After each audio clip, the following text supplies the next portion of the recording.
স্বৈরাচারের অন্যতম দোসর এই জিএম কাদের, যিনি কিনা আওয়ামী লীগ সরকারকে এই দেশের রাজনীতি করার বা এই দেশকে লুটপাট করার অন্যতম সহযোগী, যার প্রতিটা নির্বাচন বৈধতা দেশে এই জিএম কাদের বা তারই দল জাপা বা জাতীয় পার্টি।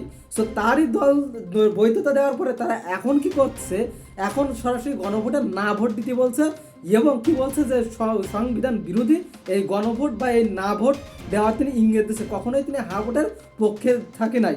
সো এই জিএম কাদেরকে কেন এখনো গ্রেপ্তার করা হচ্ছে না বা এই জিএম কাদেরকে কেন আইনের আওতায় আনা হচ্ছে না?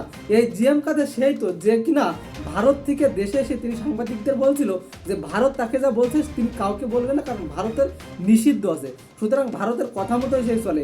সুতরাং এই যে ভারতের এই যে এজেন্ট, এটি রোয়ার এজেন্ট যে বাংলাদেশ থেকে বাংলাদেশটাকে ধ্বংস করছে, সে নাকি এখন আগামী সংসদ নির্বাচন ঘিরে বা গণভোট নির্বাচন ঘিরে তিনি কি করছে, সরাসরি না ভোটের ক্যাম্পেইন করছে বা সংবাদ সম্মেলনে এমন কথা বলার সাহস করছে।